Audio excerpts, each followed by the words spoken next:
The old Victorian house stood on a hill overlooking the town. A veil of mist clung to its decaying facade, whispering tales of forgotten times.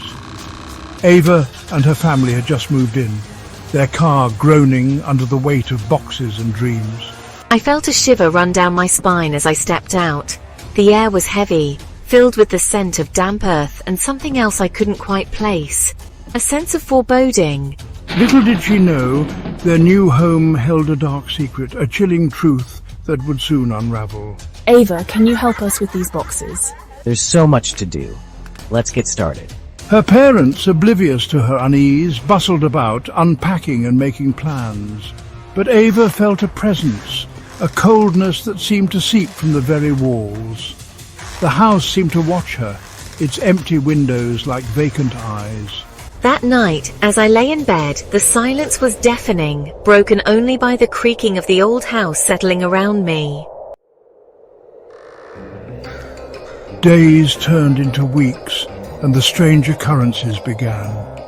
Whispers seemed to emanate from the empty rooms, faint murmurs that sent shivers down Ava's spine. Shadows danced at the edge of her vision, fleeting glimpses of movement that vanished when she turned her head. My dreams were haunted by a woman in a long white dress, her face obscured by darkness, her voice a mournful whisper. I tried to shake off the growing unease, but the house seemed to close in on me, suffocating me with its unseen presence. One evening, as Ava explored the dusty attic, she stumbled upon an old, ornate mirror tucked away in a corner. Its silver was tarnished, the glass cloudy with age. As I peered into its depths, I swore I saw a figure standing behind me, a tall, shadowy figure with eyes that glowed an eerie red. I spun around, my heart pounding in my chest, but there was nothing there.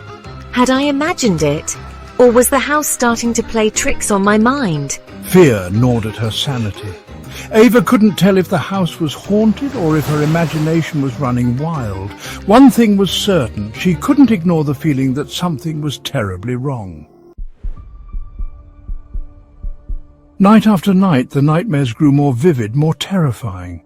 The woman in white was a constant presence, her sorrowful eyes boring into Ava's soul. She spoke of betrayal, of a broken heart, of a life stolen. I would wake up in a cold sweat, the woman's chilling whispers echoing in my ears. The line between dreams and reality blurred, the house becoming a labyrinth of fear. One night as Ava slept, she was awoken by a blood-curdling scream. She sat up in bed, her heart racing. The scream came again, closer this time, coming from her parents' room. Panic surged through me as I scrambled out of bed and ran to their door. I flung it open, my breath catching in my throat. The room was empty, the bed undisturbed, but the air was thick with a palpable sense of dread. The house was changing her, twisting her fear into something darker, something more profound. Ava knew she couldn't ignore the nightmare in her new home any longer. It was time to face the shadows. Desperate for answers, Ava confided in her friends, Liam and Maya. Liam, a firm believer in the paranormal, was immediately intrigued. Maya, more skeptical, was hesitant to believe Ava's story, but the fear in her friend's eyes convinced her something was wrong. We need to find out more about this house. There's got to be a reason for all of this. Together, we began to research the history of the old house. We unearthed old newspaper articles and town records, piecing together the tragic tale of Blackwood Manor. A century ago, a young woman named Eliza Blackwood had lived in the house. She had been engaged to a wealthy businessman, but he had broken her heart and left her for another. Driven to despair, Eliza had taken her own life within the very walls of the house. Legend had it that her spirit, unable to find peace, haunted the manor, seeking revenge on those who dared to live there. The truth sent chills down their spines. Eliza's story was a chilling echo of Ava's nightmares. They realized that Ava wasn't just imagining things. She was trapped in a cycle of pain and anger, a curse that had haunted the house for a century. Armed with this knowledge, we decided to confront the spirit. Yeah, we knew it wouldn't be easy, but we were determined to help Eliza find peace and free ourselves from the haunting. They gathered in the attic where Ava had first seen the shadowy figure in the mirror. The air was thick with anticipation and fear. I brought along my grandfather's old ghost hunting kit, complete with an EMF reader and a digital recorder. Maya, though still skeptical, held a crucifix tightly in her hand, a symbol of protection. I stood between them, my fear battling with a newfound determination. We were in this together, and we wouldn't back down. The room felt colder now, the air heavy with unseen energy. The silence was broken only by the soft hum of the EMF reader. We called out to Eliza, our voices trembling slightly in the stillness. For a moment, nothing happened. Then a cold wind swept through the attic, extinguishing the single candle they had lit. The mirror in the corner shimmered, and a figure began to form. The figure solidified, revealing the spectral form of Eliza Blackwood. She stood before them, her long white dress flowing around her, her face hidden in the shadows. Her voice, a mournful whisper, echoed through the attic. "Why do you disturb me?" she asked, her voice filled with sorrow and anger. Ava stepped forward, her voice surprisingly steady. "We know your story, Eliza," she said. "We know you were betrayed, that your heart was broken. We want to help you find peace." Eliza's head tilted slightly, her form flickering like a candle flame in the wind. "Peace?" she echoed, her voice laced with bitterness. "There is no peace for me, not while he walks free." Ava understood. Eliza's pain, her anger, it was all-consuming. She had been wronged, and her spirit couldn't rest until justice was served. But Ava knew that revenge wouldn't bring Eliza peace. It would only perpetuate the cycle of pain. She had to find a way to reach the woman behind the vengeful spirit, to help her find forgiveness and move on. "Eliza," Ava began, her voice soft but firm. "Revenge won't heal your wounds. It will only keep you tethered to the pain."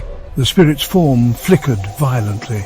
"He doesn't deserve to be remembered," Eliza hissed, her voice thick with rage. "He deserves to suffer as I have suffered." "But you don't deserve to suffer either," Ava countered, her voice filled with compassion. "You deserve to be free from this pain." For a moment, Eliza was silent. The wind died down, and the only sound was the soft hum of the EMF reader. Then, slowly, Eliza's form began to change.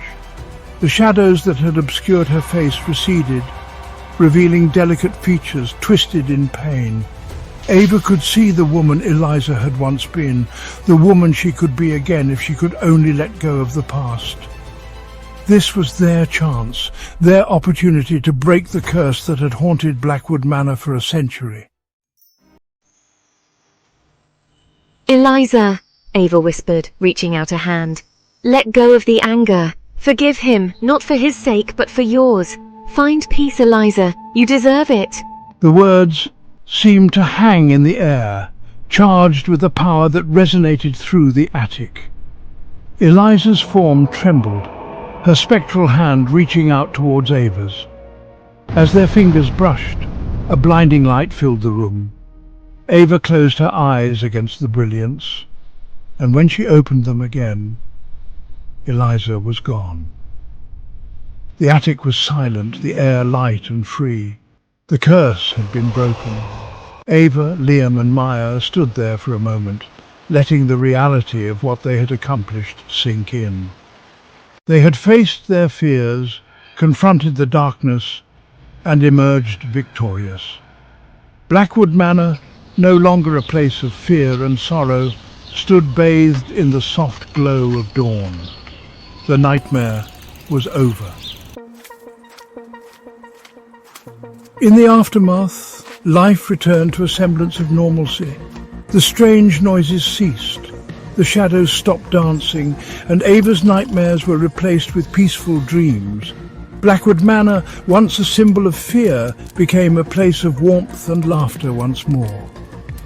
Ava and her friends had emerged from their ordeal forever changed.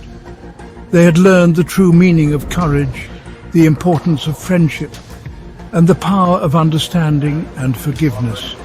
And though the memory of Eliza Blackwood would forever be etched in the history of Blackwood Manor, her spirit was finally at peace.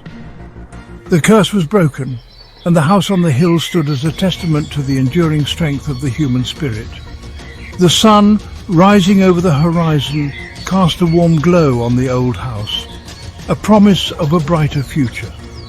And Ava, standing on the porch, knew that some houses weren't haunted by ghosts of the past, but by the stories they held, waiting to be understood, waiting to be set free. And sometimes all it took was a little courage, a little friendship, and a whole lot of heart.